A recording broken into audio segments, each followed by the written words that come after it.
நமச்சிவாய வாழ்க. நாதந்தாள் வாழ்க. இமைப்பொழுதும் என் நெஞ்சில் நீங்காதான் தாழ்வாழ்க. வாழ்க வளமுடன். அனைவருக்கும் இனிய வணக்கங்கள்.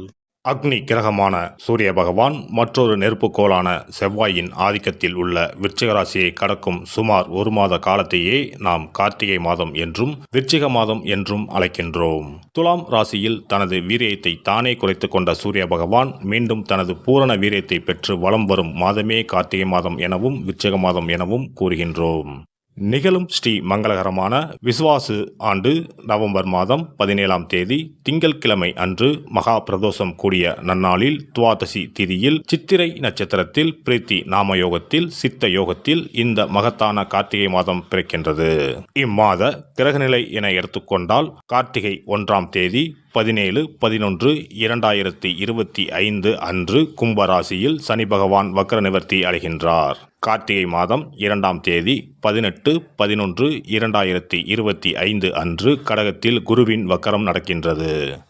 கார்த்திகை மாதம் 11ஆம் தேதி 27/11/2025 அன்று விருச்சிக ராசியில் சுக்கிர பகவானும், கார்த்திகை மாதம் 20ஆம் தேதி 6/12/2025 அன்று தனுசு ராசியில் செவ்வாய் பகவானும், கார்த்திகை மாதம் 20ஆம் தேதி 6/12/2025 அன்று விருச்சிக ராசியில் புதன் பகவானும் பயிற்சியாகின்றனர். இந்த கிரக அமைப்பினால் உங்கள் வாழ்வில் உண்டாகும் சுப மற்றும் அசுப பலன்கள் என்ன என்பதனையும், அசுப பலன் ஏற்படுமாயின் ராசிக்காரர்கள் செய்ய வேண்டிய பரிகாரம் என்ன, வழிபட வேண்டிய தெய்வம் யார் என்பதனை பற்றியும் விரிவாக காண்போம். பிறக்கப் போகும் இம்மாதத்தில் உங்கள் வாழ்வில் வளமும் நலமும் செல்வ செழிப்பும் பெற்று வாழ்வில் உயரிய நிலையை அடைய எல்லாம் வல்ல எம்பெருமானை வேண்டி விரும்பி கேட்டுக்கொள்கிறேன்.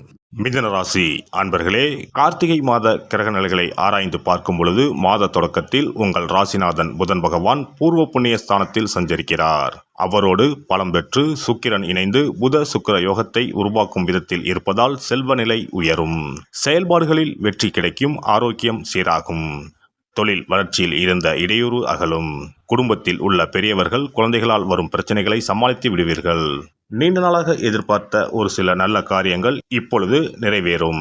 மாத தொடக்கத்தில் குரு பகவான் உங்கள் ராசிக்கு 2ஆம் இடத்தில் உச்சம் பெற்று சஞ்சரிக்கிறார். எனவே தனஸ்தானம் வலுவடைகின்றது.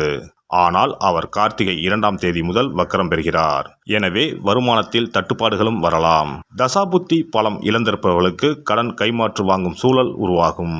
உத்தியோகத்தில் உள்ளவர்கள் நல்ல பொறுப்பில் இருந்து நீக்கப்பட்டு சாதாரண பொறுப்பிற்கு மாற்றப்படலாம். குடும்பத்தில் பல பிரச்சனைகள் மீண்டும் தலை தூக்கும். விட்டு கொடுத்து செல்வது நல்லது. மாதத்தின் தொடக்க நாளிலேயே பாக்கியஸ்தானத்தில் சஞ்சரிக்கும் சனி பகவான் வக்ர நிவர்த்தியாகிறார். அதே நேரம் உங்கள் ராசிக்கு அஷ்டமாபதியாகவும் விளங்குபவர் சனி பகவான். எனவே இக்காலத்தில் நன்மையும் தீமையும் கலந்தே நடைபெறும். நம்பிக்கையோடு நடைபெறும் என்று நினைத்த ஒரு சில காரியங்கள் நடைபெறாமல் போகலாம். ஆனால் எதிர்பாராத விதத்தில் ஒரு சில நல்ல தகவல்களும் வந்து சேரும். வழக்குகள் முடிவடையாமல் இழுபறியாகவே இருக்கும். ஒரு சிலருக்கு புதிய வழக்குகள் உருவாகலாம். கார்த்திகை மாதம் 11ஆம் தேதி விருச்சிக ராசிக்கு சுக்கிர பகவான் செல்கின்றார். உங்கள் ராசிக்கு 5 மற்றும் 12 ஆகிய இடங்களுக்கு அதிபதியானவர் சுக்கிர பகவான். 12க்கு அதிபதி 6ஆம் இடத்திற்கு வரும்பொழுது சில நல்ல சம்பவங்கள் நடைபெறும். குறிப்பாக உத்தியோகத்தில் மாற்றங்களை எதிர்பார்த்து காத்திருந்தவர்களுக்கு அது நடைபெறும். புகழ்பெற்ற ஆலயங்களுக்கு சென்று வழிபட்டு வர வேண்டும் என்று சிந்தித்தவர்களுக்கு அது கைகூடும். வழக்குகளில் திருப்பம் ஏற்படும். பிள்ளைகளின் எதிர்கால முன்னேற்றம் கருதி எடுத்த முயற்சிகளில் வெற்றி கிடைக்கும். அரசு வழி ஆதரவு உண்டு. கார்த்திகை மாதம் 20ஆம் தேதி தனுசு ராசிக்கு செவ்வாய் பகவான் செல்கிறார். உங்கள் ராசிக்கு 6 மற்றும் 11ஆம் இடங்களுக்கு அதிபதியானவர் செவ்வாய் பகவான். அவர் சப்தம ஸ்தானத்திற்கு வரும் இந்த நேரம் இடமாற்றம், ஊர் மாற்றம் வரலாம். உத்தியோகத்தில் உள்ளவர்களுக்கு நல்ல நிறுவனங்களில் இருந்து அழைப்புகள் வரலாம். கொடுக்கல் வாங்கலில் இருந்த பிரச்சனைகள் ஒவ்வொன்றாக அகலும். இளைய சகோதரருடன் இணக்கம் ஏற்படும். கல்யாண முயற்சிகளில் இருந்த தடைகள் அகலும். பூமி விற்பனையில் ஆர்வம் காட்டுவீர்கள். கார்த்திகை மாதம் 20ஆம் தேதி விருச்சிக ராசிக்கு புதன் பகவான் வருகின்றார். உங்கள் ராசிக்கும் 4ஆம் இடத்திற்கும் அதிபதியானவர் புதன் பகவான். அவர் 6ஆம் இடத்திற்கு வருவது யோகம்தான்.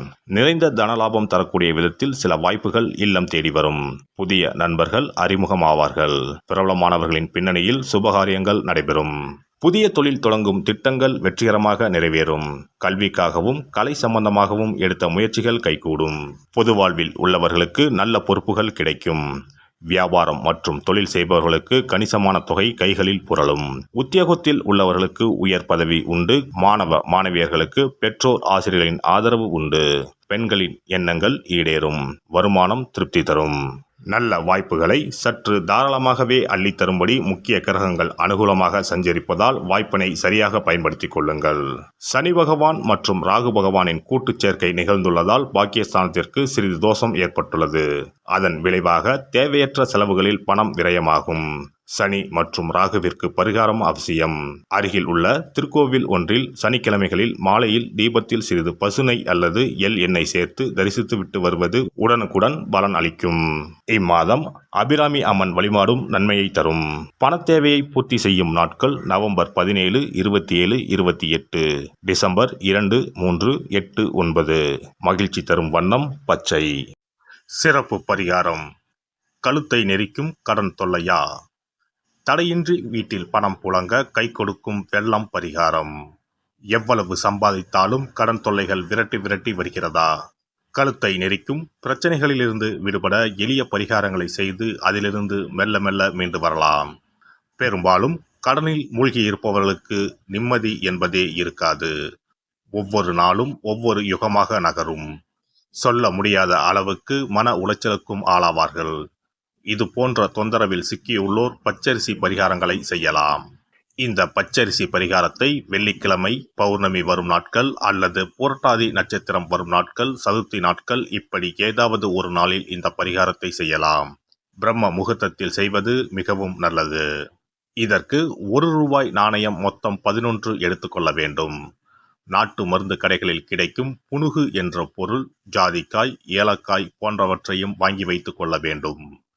இப்போது 11 நாணயங்களின் மீதும் இந்த புனுகை சிறிது தடவி விட வேண்டும். மஞ்சள் அல்லது சிவப்பு நிற பருத்தி துணி ஒன்றை எடுத்துக்கொண்டு புனுகு தடவிய நாணயம், ஏலக்காய், ஜாதிக்காய் போன்றவற்றையும் அதில் போட்டு அனைத்தையும் முடிச்சு போட்டு ஒரு பாத்திரத்தின் உள்ளே வைத்துவிட வேண்டும். இந்த பாத்திரத்தின் மீது பச்சரிசியை கொட்டி மூடிவிட வேண்டும். குடும்பத்தில் அதிக சம்பளம் பெறும் நபர்கள் தூங்கும் இடத்தில் இதனை வைத்துவிட்டால் போதும். 48 நாட்களுக்கு இதனை தொடாமல் இருக்க வேண்டும். 48 நாட்கள் கழித்து பாத்திரத்தில் உள்ள ஏலக்காய், ஜாதிக்காய் ஆகியவற்றை தண்ணீரில் விட்டுவிட வேண்டும். பச்சரிசினை எறும்புகளுக்கு தானம் செய்து விடலாம். இதனால் பண கஷ்டம் நீங்கி பணம் பெருக துவங்கும் என்பது நம்பிக்கை. அதேபோல 27 மொச்சை கொட்டைகளுடன் சிறிது வெல்லத்தையும் எடுத்து உள்ளங்கையில் வைத்துக்கொண்டு ஓம் ஸ்ரீ மகாலட்சுமி தாயே போற்றி என்ற மந்திரத்தை 27 முறை சொல்ல வேண்டும். பிறகு ஒரு தண்ணீர் உள்ள ஒரு பாத்திரத்தில் மொச்சக்கொட்டை வெல்லத்தையும் சேர்ந்து கலந்து பசுமாட்டுக்கு தரலாம் அல்லது ஓடும் ஆற்றில் கரைத்து விடலாம். வாரந்தோறும் வெள்ளிக்கிழமைகளில் தொடர்ந்து 11 வாரம் சூரிய உதயத்திற்கு முன்பாக செய்து வரும்போது பண கஷ்டம் மெல்ல மெல்ல குறைய துவங்கும். அதே போல கடன் சிக்கலில் உள்ளவர்கள் பெருமாள் கோவிலுக்கு சென்று சனிக்கிழமை, புதன்கிழமைகளில் சக்கரத்தாழ்வார் சன்னதியில் துளசி மாலை சாற்றி 12 முறை வலம் வர வேண்டும். இதேபோல் 12 வாரமும் துளசி மாலை சாற்றி பிரார்த்தனை செய்து வந்தால் கடன் பிரச்சனைக்கு விடிவு காலம் கிடைக்கும். அதே போல அரச இலையை வைத்தும் பரிகாரம் செய்யலாம்.